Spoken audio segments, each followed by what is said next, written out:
فأنا ناصح لإخواني بالصدع بالحق تبيض وجوههم. السكوت في مسألة الحزبية يضرها، فاصدع بما تؤمر وأعرض عن المشركين.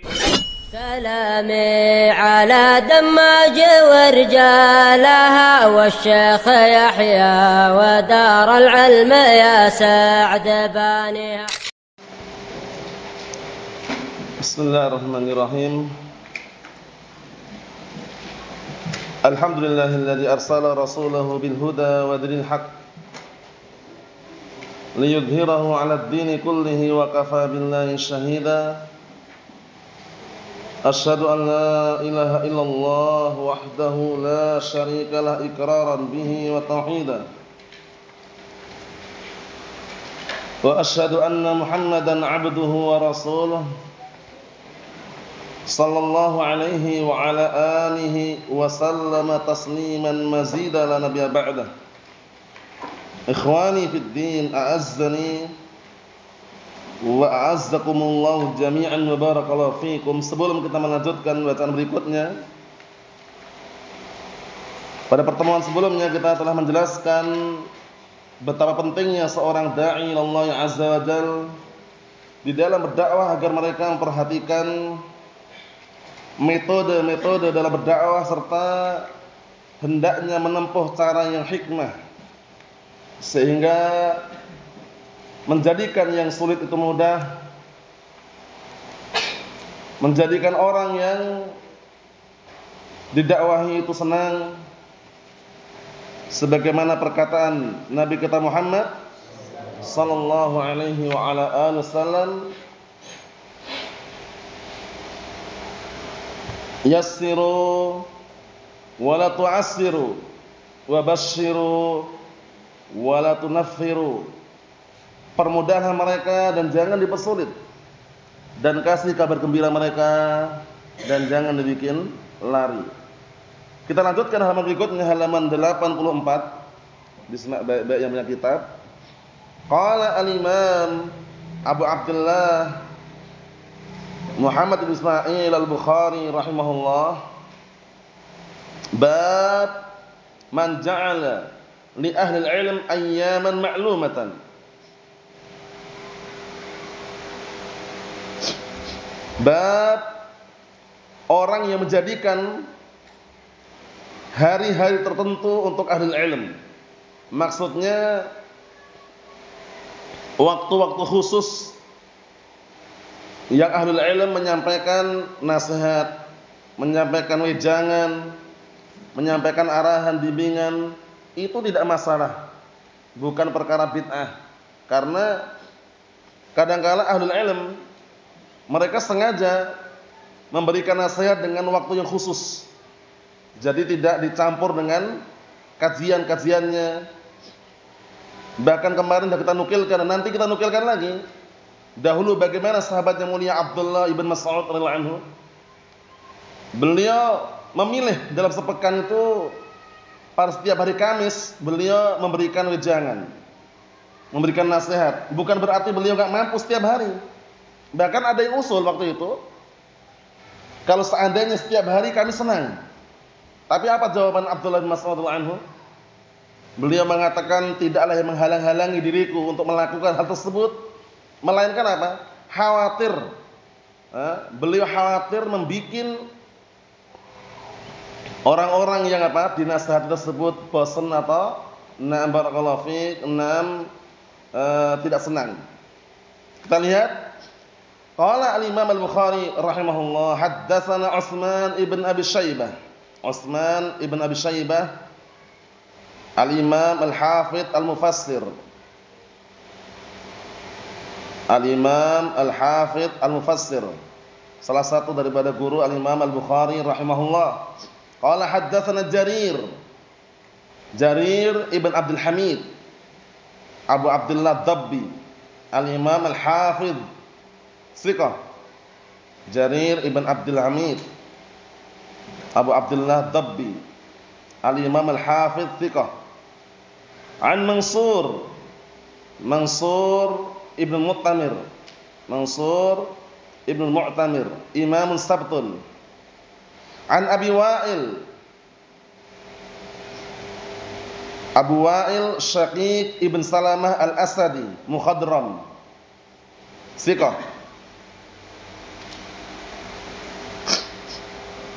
Abu Wa'il namanya Syaqiq ibn Salamah mukhadram. Apa itu mukhadram? Sudah kami jelaskan pada waktu pertemuan-pertemuan sebelumnya. Karena al-mukhadram itu beda dengan as-sahabah. Kalau sahabah atau sahabiyun dikenal dengan man laqiyan nabiyya sallallahu alaihi wa ala alihi wasallam mu'minan bihi wa mata ala dzalik wa in takhallalat riddatun. Artinya sahabat itu adalah orang yang berjumpa Rasulullah sallallahu alaihi wasallam dan beriman dengan beliau dan mati di atas keimanan walaupun sempat murtad kemudian masuk Islam lagi.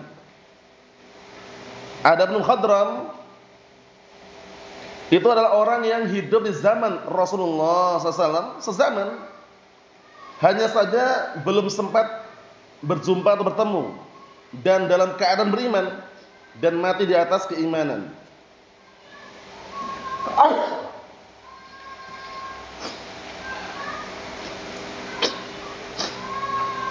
Alhamdulillah. Di sini Abu Wa'il Syaqiq ibn Salamah al-Asadi mukhadram. Insyaallah beda ya, mukhadram dengan sahabat bedanya, insyaallah sudah paham bedanya ya. Qala kana Abdullah ibn Mas'ud yudzakkirun nas fi kulli khamisin. Faqala lahu rajulun ya Aba Abdurrahman lawadittu annaka dzakkartana kulla yawm. Qala ama innahu yamna'uni min dzalik anni akrahu an umillakum wa inni atakhawwalukum bil mau'izah kama kana an-nabiy sallallahu alaihi wa ala alihi wasallam yatakhawwaluna biha makhafatas sammah alaina. Masyaallah. Artinya dari hadis Abi Wa'il Syaqiq bin Salam al-Asadi, qala beliau berkata, dahulu Abdullah bin Mas'ud memberikan nasihat wejangan kepada manusia pada setiap Kamis. Kemudian ada orang yang berkata, wahai Abu Abdurrahman. Abu Abdurrahman kunyahnya siapa? Abdullah ibn Mas'ud radhiyallahu anhu. Sungguh aku senang sekali jikalau engkau memberikan apa? Nasihat dan peringatan dari kami setiap hari. Jadi pengennya itu setiap hari. Pengennya setiap hari. Namun bagaimana jawaban Abdullah bin Mas'ud radhiyallahu anhu? Beliau mengatakan, adapun sesungguhnya yang menghalangi diriku untuk melakukan hal tersebut adalah apa? Aku khawatir atau aku tidak suka membuat kalian itu apa? Bosan dan jenuh. Itu tujuan beliau tidak mau setiap hari itu agar apa? Agar manusia atau orang-orang yang diberi nasihat itu tidak bosan, tidak jenuh. Karena kalau setiap hari itu nasihat terus dengan nasihat yang sama terulang-ulang itu biasanya bosan. Tapi kalau diiringi dengan kajian atau kadang apa? Ada hari khusus atau pertemuan khusus, itu tentunya lebih apa? Lebih barakallahu fik, bisa diterima. Wa inni atakhawwalukum bil mau'izah, dan sesungguhnya aku memilihkan waktu yang tepat untuk kalian dengan suatu nasihat kama kana nabiyyu, sebagaimana dahulu Nabi SAW yatakhawwaluna biha, sebagaimana dahulu kala Rasulullah SAW juga memilihkan waktu yang tepat untuk kita dengan nasihat tadi. Makhafatas sama alaina, karena beliau khawatir menimbulkan kebosanan atau menjadikan bosan buat kita semuanya. Menunjukkan bahwasannya Abdullah bin Mas'ud anhu beliau benar-benar meniti dan mengikuti apa yang Rasulullah SAW waktu itu ajarkan. Qala asy-Syaikh Zaid bin Hadi al-Madkhali rahimahullah, syarahnya itu, al-kalam fi hadil hadis kal hadis sabit. Pembicaraan masalah hadis ini sebagaimana seperti hadis yang sebelumnya yang sudah kita lewati. Karena Nabi sallallahu alaihi wasallam yatakhawwaluhum bil mau'izah wal ilm kay la yusibuhum al malal fayanfiru. Dahulu Nabi sallallahu alaihi wasallam Beliau memilihkan waktu yang tepat buat mereka untuk memberikan nasihat dan juga ilmu. Tujuannya apa? Agar tidak menimpa pada mereka malal, yaitu rasa bosan atau rasa jenuh. Akhirnya mereka nanti lari. Paham ya? Ini berarti menunjukkan bahwasanya seorang da'i Allah Azza wa Jalla harus pandai-pandai dalam meletakkan apa? Keadaan, melihat keadaan. Yaitu al-ilm bi halil mad'u, mengetahui keadaan mad'u, orang yang dakwahi, orang yang barakallahu disampaikan padanya nasihat. Fal mau'izah yusra' fiha tahawulun nas biha. Maka yang namanya nasihat itu disyariatkan padanya untuk membuat waktu yang tepat di hadapan manusia dengan menyampaikan nasihat tadi itu. Jadi istilahnya kalau kita artikan terjemahan bebasnya itu dibikin selang-seling. Paham ya? Nah, jadi kadang ini, kadang itu. Paham ya? Nah, seperti itu. Tidak selamanya nasihat terus. Walaupun agama ini benar-benar nasihat, ya kan? Walaupun kajian-kajian pun sebenarnya ada makna nasihat, tapi nasihatnya khusus itu cari waktu yang tepat. Mafhum? Naam.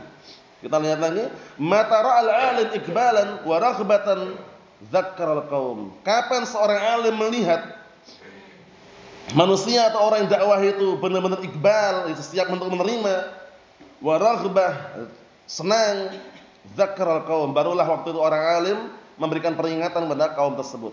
Wa mata ra'a malalan wasamatan tawaqqafa 'anil mau'izah. Dan kapanpun seorang alim, jadi orang alim harus paham, seorang da'i Allah Azza wa Jalla harus paham. Kapan dia melihat ada kebosanan, kejenuhan, maka berhenti dari apa? Menyampaikan nasihat yang khusus. Bisa dipahami ya? Jadi yang diinginkan oleh Al-Imam Al-Bukhari membawakan bab ini bukan berarti agama itu bukan nasihat, bukan itu. Agama benar-benar nasihat, cuman kadang-kala kan ada yang namanya pelajaran, kajian dan nasihat khusus dulu ya. Jadi pahami ya, dan beda biasanya. Kalau pelajaran kan biasanya syarah, matan syarah. Tapi kalau nasihat biasanya kan ada at-targhib wa tarhib. Intinya lebih khusus intinya ya. Na'am barakallahu fikum. Wa amma ma yahtajuna ilaihi min al-'ilm fi ahkami dinihim allati al-ghalib 'ala an-nas fiha al-jahl hatta yata'allamu fa hadha yanbaghi al-mubadarah ilaih. Perhatikan baik-baik ini. Dan adapun perkara yang mereka butuhkan berupa ilmu terhadap hukum-hukum agama mereka yang kebanyakan orang itu bodoh hingga mereka harus belajar, maka yang seperti ini selayaknya untuk bersegera kepadanya. Jadi enggak perlu dibikin sepekan sekali kalau ini. Karena ini maksudnya adalah kajian, mengkaji ilmu. Paham ya? Nah, menyampaikan ilmu. Kalau ini malah justru bersegera. Wa i'lamun nas bi annahum fi amasil hajah ila ihrazil wajib 'alaihim min al-'ilm li fiqhi dinihim. Dan juga menyampaikan kepada manusia, memberitahukan kepada manusia, mengumumkan kepada manusia bahwasanya mereka itu benar-benar perlu dan butuh untuk apa? Untuk menjaga perkara yang wajib atas mereka. Berupa apa? Al-ilm. Tujuannya apa? Untuk memahami agama mereka. Jadi wajib mereka itu untuk menjaga ilmu ini agar mereka bisa memahami agama mereka. Wa dzalika yastalzim wa yastad'i al-muwasalah wa 'adam al-istijabah limalalin nafs wasamatiha. Masyaallah, lihat ini. Yang demikian itu mengharuskan, menuntut agar al-muwasalah terus-menerus. Terus-menerus dan tidak apa?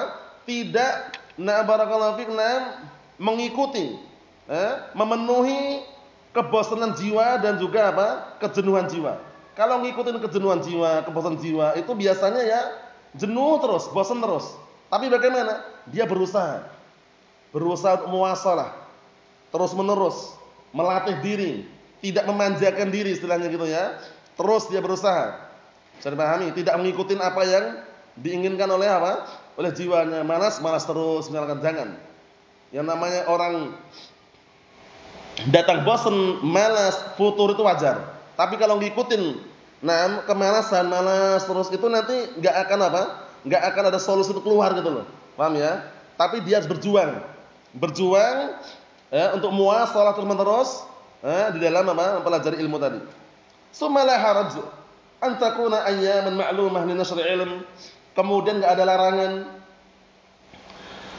dia atau seseorang menjadikan hari-hari tertentu, hari-hari yang ditentukan untuk menyebarkan ilmu. Wa hadhil ijazat fi hadzal zaman min al-furas li tahsil ilm, dan ijazah-ijazah yang sekarang ada di sekarang ini, ijazah itu maksudnya semacam kertas atau semacam pengakuan dari seorang guru dia diperbolehkan mengajarkan ilmu. Itu makna ijazah pada waktu itu seperti itu. Misalkan si fulan belajar dengan gurunya suatu kitab hadis selesai. Kemudian gurunya ini memberikan ijazah. Ijazahnya maksudnya semacam ajaztu lak an tarwiya anni kada wa kada. Itu maksudnya. Jadi ijazah itu seorang guru memberikan semacam rekomendasi, memperbolehkan muridnya itu mengajarkan ilmu yang dia pelajari gurunya. Itu namanya ijazah. Jadi yang dipahami jangan yang lain lah, itu ijazah biasanya ada yang tertulis, ada yang diucapkan langsung oleh gurunya. Bisa dipahami ya? Kalau diucapkan ya semacam ucapan ya fulan ajaztu lak an tarwiya anni kitab kata wa kata. Ya fulan, aku perbolehkan kamu untuk meriwayatkan dariku kitab ini. Nah, itu namanya ijazah. Ada yang tertulis juga. Paham ya? Makanya kata beliau, wa hadhihi ijazat, dan ijazah-ijazah ini fi hadzal zaman, pada zaman sekarang ini, minal furas, termasuk furas. Apa furas itu? Kesempatan-kesempatan li tahsil ilmu, untuk mendapatkan ilmu. Kenapa kira-kira? Kita lihat. Fa idza tajamma'a an-nas fi amakin muta'addidah, maka apabila manusia berkumpul di tempat-tempat yang muta'addidah, yang berbeda-beda, beraneka ragam, kullu jama'atin fi jihatihim, masing-masing jamaah berada di sisi mereka, wa aqadu halaqatul ilm, mereka mulai membuat lingkaran-lingkaran ilmu, halaqatul ilm, wa nadzamul funun, dan mereka mulai menyusun, mengatur bidang studi, wa mawaqit dirasatiha, dan juga waktu-waktu mempelajari ilmu tersebut, wa tansik bainaha, dan juga menyusun, ada susunannya, ada aturannya, ada bidang studinya. Paham ya? Fahiya minal furas al-mubarakah, ini termasuk kesempatan-kesempatan yang diberkahi. Allati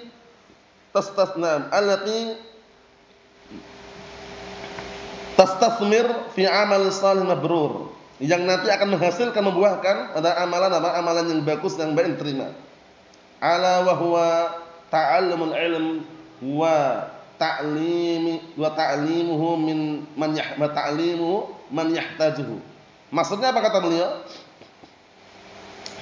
Maksudnya adalah yaitu mengajarkan ilmu atau mempelajari ilmu dan mengajarkannya kepada orang yang memerlukannya. Ini penting sekali nih. Jadi kesempatan-kesempatan seperti ini jangan sampai ditinggalkan. Kadang-kala ada beberapa masyayikh itu yang mereka menyediakan ijazah. Jadi antum kalau kita mendengar ijazah, itu jangan dibayangkan seperti ijazah-ijazah yang mungkin seperti sekolah umum yang nilainya sekian-sekian itu ya. Biasanya tidak seperti itu. Ijazah yang mereka inginkan ini biasanya ijazah periwayatan hadis atau ijazah kalau periwayatan kitab. Misalkan dia belajar dengan gurunya Sahih Bukhari sampai selesai. Gurunya mungkin dia pernah belajar dengan guru-guru yang sebelum-sebelumnya. Dapat ijazah. Nah, dia memberikan ijazah kepada santri yang pernah duduk belajar sama dia dari awal Sahih Bukhari dia bahas sampai selesai misalkan. Akhirnya gurunya nulis suatu tulisan ajaztu fulan misalkan, an yarwi'a anni kitab Sahih Bukhari misalkan, seperti itu. Atau dia langsung ketemu langsung dengan suara tadi itu, dengan serah terima suara tadi, ya fulan ajaztu laka, itu namanya ijazah namanya. Paham ya? Ijazah seperti itu. Dan tentunya ini kesempatan, karena enggak setiap tempat ada seperti ini. Kalau seadanya ada bagus, tapi kalaupun enggak ada, barakallahu fiik, selama ini disampaikan itu amanah, ada asal usulnya, ada sumbernya, maka tidak masalah. Karena kadang-kala kitab-kitab hadis yang dikarang oleh para ulama mutaakhirin seperti Riyadhus Shalihin, Umdatul Ahkam, kemudian juga yang semisalnya itu, kalau kita perhatikan barakallahu fiik, nah itu bukan berarti enggak ada sanad aslinya. Kalau kita rujuk pada aslinya sanadnya penuh. Cuman di kitab-kitab itu memang kadang-kala dihilangkan sanadnya itu fungsinya itu meringkas saja. An Abi Hurairah, an Ibnu Umar, an Aisyah. Berarti sanadnya enggak ada. Kalau dirujuk aslinya ada. Sahih Bukhari ada. Sunan Tirmidzi ada. Sunan Ibnu Majah ada. Berarti menunjukkan bahwasanya kadang-kala dihilangkan sanadnya itu fungsinya untuk meringkas saja. Wa hadzal hadits fihi rad 'ala man nuqila li kalam bi annahu yaqul takhsisukum hadhihi al-ayyam al-ijazat bil iktsar min al-halaqat fiha wa iqamatud durus fiha min al-bid'ah. Allah musta'an. Lihat ini. Hadis ini bantahan terhadap ucapan orang yang nukilkan kepadaku ucapannya yang mengatakan bahwasanya kalian mengkhususkan hari-hari tertentu, misalkan nasihat dikhususkan hari Jumat. Hari Jumat latihan muhadharah misalkan. Hari Jumat khusus nasihat misalkan. Pengkhususan seperti ini kata sebagian orang. Dan juga ijazah dengan baik tertulis maupun dengan diucapkan secara langsung, banyaknya ijazah pada halqa-halqa ilm dan ditegakkan pelajaran-pelajaran, banyaknya pelajaran dibuka minal bid'ah, termasuk perkara bid'ah katanya. Ini ternyata apa? Tidak benar. Antum lihat tadi. Hadisnya jelas, kisahnya Abdullah bin Mas'ud. Beliau sengaja setiap hari Kamis, ya kan? Nah, kemudian juga Rasulullah sebelumnya sallallahu alaihi wasallam, beliau juga memilih waktu yang tepat untuk memberikan nasihat para sahabat, enggak setiap hari. Boleh. Naam. Bahkan waktu itu para akhwat, para wanita sahabiyah, itu pun mereka juga ada yang protes. Protes dalam artian merasa kenapa laki-laki saja yang dapat ilmu itu loh. Sampai mereka berkata kepada Nabi kita Muhammad sallallahu alaihi wasallam, "Ya Rasulullah, wahai Rasulullah, 6 kaum lelaki mereka pergi dan membawa ilmu mereka.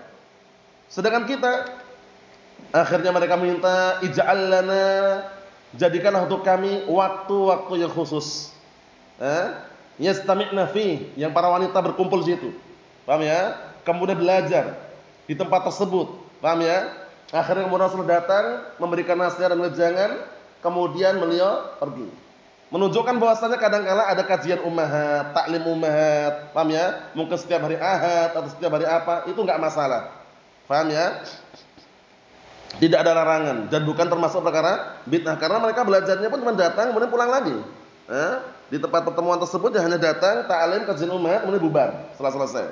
Kita lihat di sini barakallahu fiik. Kata beliau, "Wa ka'annahu ma balaghu hadzal hadits wa amsal." Kata beliau, bisa jadi orang yang mengatakan tadi belum sampai kepadanya hadis ini dan yang semisalnya. Wa ma arafa hajatin nas, dan juga tidak mengetahui keperluan kebutuhan manusia, wal tizamatihim, dan apa yang harus oleh mereka, al wadhifiyah wa ghaniyah, dan apa yang diharuskan oleh mereka berupa pekerjaan dan selainnya. Walhamdulillah, laisa fiha syai'un min al-bid'ah, kata Syekh Zaid bin Hadil Madkhali rahimahullah, kata beliau, walhamdulillah, segala puji hanya milik Allah Ta'ala, tidak ada dalamnya perkara bid'ah di situ. Walaysat kal umur al muhdatsah, biasanya yang ngomong itu orang sufi biasanya, dikit-dikit ngumpul majelis taklim, paham ya? Nah, kemudian kalau ada acara-acara yang sifatnya tabligh akbar enggak datang, kita dibantah oleh beliau, kata beliau. Lihat ini. Yang seperti ini bukan perkara bid'ah, enggak ada kebid'ahan sama sekali. Tidak seperti perkara-perkara yang memang diadarakan. Ya, alat itu khassas lah ayyamun wa layali, yang dikhususkan padanya hari-hari dan malam-malam. Naam. Wa yuhkam 'alaiha bil bid'ah, dan juga dihukumi padanya dengan kebid'ahan-kebid'ahan. Perkara-perkara itu baru. Apa contohnya? Ka bid'atul maulid, seperti bid'ahnya maulid Nabi. Ini jelas ini bid'ah. Kenapa? Pertama, enggak ada tuntunannya. Enggak pernah Rasulullah SAW yang waktu itu ketika beliau masih hidup aja enggak pernah ulang tahun untuk dirinya, enggak pernah. Kemudian setelah beliau meninggal, istri yang paling tercinta Aisyah ummul mukminin enggak pernah memperingatkan oleh Nabi. Kemudian sebelum itu pun bapaknya Aisyah, Abu Bakar Siddiq radhiyallahu anhu, khalifah yang pertama, itu pun enggak pernah dinukilkan peringatan oleh Nabi. Generasi berikutnya muncul generasi belakangan setelah Al-Qurun Al-Mufaddalah. Allahu musta'an. Baik dari kalangan Fatimiyah, intinya pecah-pecah Sufiyah itu. Paham ya? Nah, wa bid'atul hijrah, wallahu alam, hijrah ini maksudnya hijrah yang mana? Apa maknanya? Wallahu alam. Wa ghairdalik min al-umur al-muhdatsah al-mubtadi'ah. Dan juga selain itu ada perkara-perkara yang diadakan yang barakallahu fi, yang baru dalam agama ini. Ya, di antaranya memperingati selain Maulid Nabi, memperingati Isra Mi'raj. Kemudian acara apa istilahnya kalau habis Idul Fitri itu halal bihalal, ya kan? Acara-acara seperti itulah. Amma intihazul furas linashr ilm, adapun memanfaatkan kesempatan-kesempatan linasri ilmu, untuk menyebarkan ilmu, wa ta'allumihi, dan mempelajari ilmu fi ayyam ma'lumah, pada hari-hari tertentu, wa fi ashhuril ma'lumah, dan pada bulan-bulan tertentu, wa fi awqatin ma'lumah, dan pada waktu-waktu tertentu, fa hadza min istismaril awqat la min bid'al muhdatsah. Maka yang seperti ini termasuk apa? Termasuk bentuk mengembangkan, memanfaatkan waktu-waktu. Paham ya? Bukan termasuk perkara bid'ah yang baru yang diada-adakan. Mafhum? Sehingga tidak masalah kita ngatur waktu, ya kan? Senin Selasa pelajaran ini, Rabu Kamis pelajaran ini, khusus hari Jumat mungkin latihan muhadharah atau mungkin latihan barakallahu fikum khutbah dan semisalnya, itu enggak masalah seperti itu. Kemudian setiap hari Ahad ada kajian ummahat, itu enggak masalah. Karena perkara-perkara itu adalah apa? Perkara yang bagus. Yang justru waktu itu juga dilakukan oleh para wanita sahabiyah dan juga para sahabat yang lainnya. Wallahu a'lam bissawab. Ini kita ambil. Nasallaha as-salamata wal afiyah. Walhamdulillahirabbil alamin.